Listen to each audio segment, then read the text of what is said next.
अगर ब्रह्म मुहूर्त में आपकी आंखें खुलती हैं तो इसका मतलब ये है भगवान आपके साथ हैं, आपके साथ देव शक्तियां हैं। लेकिन अगर ब्रह्म मुहूर्त में नहीं, 3 बजे के आसपास, रात को 12 बजे अगर आपकी आंखें खुलती हैं, किसी की आहट आपको सुनाई देती है, दौड़ने की आवाज़, रोने की आवाज़, तो भी आप समझ लीजिए आपके घर में नकारात्मक ऊर्जा है।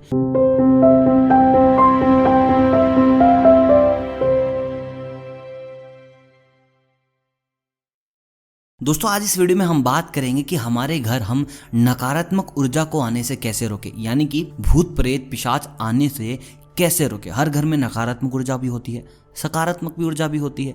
तो ऐसे में हम हमारे घर को सकारात्मक ऊर्जा से कैसे बने, घर की नकारात्मक ऊर्जा को कैसे निकालें। हम बात करेंगे कि कैसे पता चलेगा कि घर में नकारात्मक ऊर्जा है या नहीं है, घर पे किसी पिशाच का, किसी भूत का आतंक है या नहीं है। और फिर बात करेंगे इनके उपाय की कि आप कैसे अपने आप को बचाएंगे और अपने पड़ोसियों को भी। दोस्तों पहला लक्षण है इस चीज का कि आप चाहे कितनी भी सफाई करें, आपके घर में गंदगी रहेगी। अगर आपको लगता है कि यार कल ही तो सफाई की थी, अभी तो सफाई की थी, फिर से गंदगी हो गई, कपड़े यार कल ही प्रेस किए थे, कल ही धोए थे, फिर से इतने कपड़े हो गए। अगर कपड़े और सफाई आपके घर में निरंतर होती रहती है और उसके बाद भी चीज़ें बिल्कुल साफ नहीं है, कपड़े धुले हुए नहीं हैं, तो मैं आपको बता दूं आपके घर में नकारात्मक ऊर्जा बहुत ज़्यादा है। आपको जल्द से जल्द इस चीज़ का उपाय कराना पड़ेगा। ऐसा नहीं कि आप धो ही नहीं रहे उसके बावजूद ही नकारात्मक ऊर्जा आएगी। नकारात्मक ऊर्जा को खींचने की जो सबसे पहली शक्ति जो आपके घर में है वो है घर की गंदगी और घर के गंदे कपड़े। तो कभी भी घर में गंदे कपड़े ना रखें। जैसे कपड़े गंदे हैं जल्द से जल्द उनको धो दीजिए। गंदे कपड़ों को ऐसे खुले में ना रखें। आपके घर में नकारात्मक ऊर्जा को लाने के लिए सबसे पहला कारण यही होगा। दोस्तों बात करते हैं दूसरे लक्षण की। अगर आपको अचानक से घर में बदबू आने लगती है कि ये कैसी बदबू थी, ये क्या हुआ, कुछ खराब तो नहीं होगा, फ्रिज में कुछ सड़ तो नहीं गया, और अचानक से वो बदबू गायब, तो आप समझ लीजिए आपके चारों ओर आपके अलावा कोई और लोग भी हैं। लोग नहीं मतलब कि कुछ और पैरानॉर्मल एक्टिविटीज़ कह लीजिए, घोस्ट कह लीजिए, भूत कह लीजिए, चुड़ैल कह लीजिए, नकारात्मक शक्ति कह लीजिए, कुछ भी कह लीजिए, लेकिन आपके इर्द गिर्द कुछ ना कुछ ज़रूर है।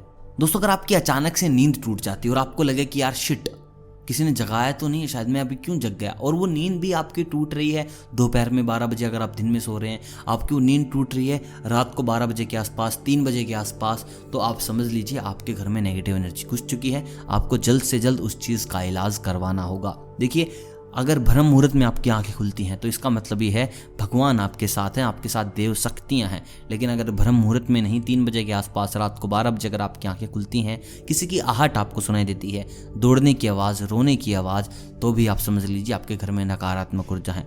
अगर आपके घर में कुत्ता रो रहा है तो आपके घर में नहीं ज़रूरी कि नकारात्मक ऊर्जा होगी, उसका कोई और भी कारण होगा। बहुत से लोगों को डरा देते हैं, कुत्ता भौंक रहा है, कुत्ता रो रहा है, तुम्हारे घर में नेगेटिव एनर्जी है। ऐसा बिल्कुल भी नहीं है। वास्तु में ऐसा बिल्कुल भी नहीं कहा जाता कि कुत्ता रो रहा है तो आपके घर में नेगेटिव एनर्जी है। दोस्तों इसके बाद अगर आप बार बार बीमार होते रहते हैं, कुछ ही दिनों के गैप में आप फिर से बीमार, आप फिर से बीमार, आपके घर के सदस्य बीमार हो रहे हैं, तो आप समझ जाइए कि आपके घर में नकारात्मक ऊर्जा घुस चुकी है। दोस्तों उसके बाद हम बात करते हैं ज़रूरत के सामान अगर मौके पर ना मिले, कि यार कल ही तो रखा था यहाँ पे सामान, अभी कहाँ गया, फिर ढूंढे और अचानक से वो मिल जाए, तो भी इसका मतलब है कि आपके घर को नकारात्मक ऊर्जा ने जकड़ लिया है। दोस्तों आपको ख्याल रखना होगा। किन चीज़ों का ख्याल रखना होगा? सबसे पहले तो आपको ख्याल रखना होगा कि घर में गंदे कपड़े ना हो, जल्द से जल्द धो लीजिए। घर की सफाई निरंतर रूप से होती रहे। ऐसा नहीं कि आज पोछा लगा दिया फिर 3 दिन बाद ही पोछा लगाएंगे, आज झाड़ू लगा लिया अगले दिन झाड़ू नहीं लगाएंगे, एक दिन छोड़ के एक लगाएंगे। तो ये हरकतें आप बिल्कुल भी ना करें। जो लोग घर से दूर रह रहे हैं, कहीं भी अपना रूम लेके रह रहे हैं, उनको भी बता रहा हूँ, जो भी ये वीडियो देख रहे हैं, कि ऐसा बिल्कुल भी ना करें। रोज़ाना अपने घर की सफाई करें, रोज़ाना अपने कपड़े धोएं और घर में नेगेटिव एनर्जी को आने से रोकें। दूसरी चीज़, अगर आपको कहीं बाहर मिठाई मिलती है तो वही खा लीजिए, वही पानी से कुल्ला कर लीजिए, लेकिन उसको हाथ में रख के मत घूमिए। बहुत से लोग ऐसे होते हैं, प्रसाद ले लेते हैं, कुछ भी ले लेते हैं मीठा हाथ में, फिर लेके घूमते रहते हैं, बाहर चलते चलते सुनसान रास्तों पर चाय पियेंगे या फिर कुछ खाए पियेंगे।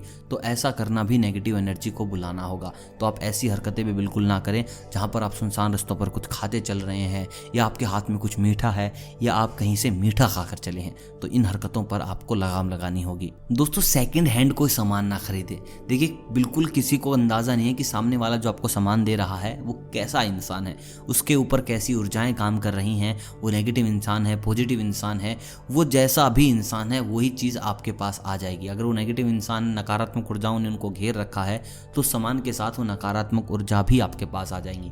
तो कंजूसी ना करें। कोई सामान की ज़रूरत है तो नया ले ले लें या फिर थोड़ा इंतज़ार कर लें। अगर आप किसी का सेकंड हैंड सामान इस्तेमाल कर रहे हैं तो आप कहीं ना कहीं उसकी ऊर्जा के साथ भी खेल रहे हैं। दोस्तों बात करते हैं कि इनका बचाव क्या है। देखिए मैं आपको 2 सबसे मजबूत बचाव बता रहा हूँ।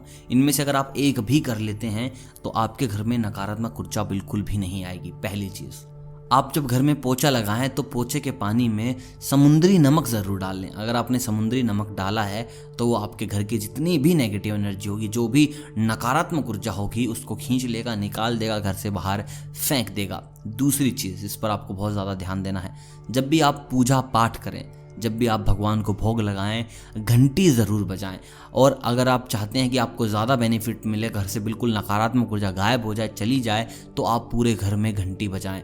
हर एक कोने में एक बार घंटी ज़रूर बजाएं। आपके घर में सकारात्मकता आएगी, आपके घर में देवतागण विराजमान होंगे। तो दोस्तों ये वो आपके लिए कुछ उपाय थे, कुछ ऐसे लक्षण बताए गए थे जिनके चलते आप अपने घर में नकारात्मक ऊर्जा को आने से रोक सकते हैं।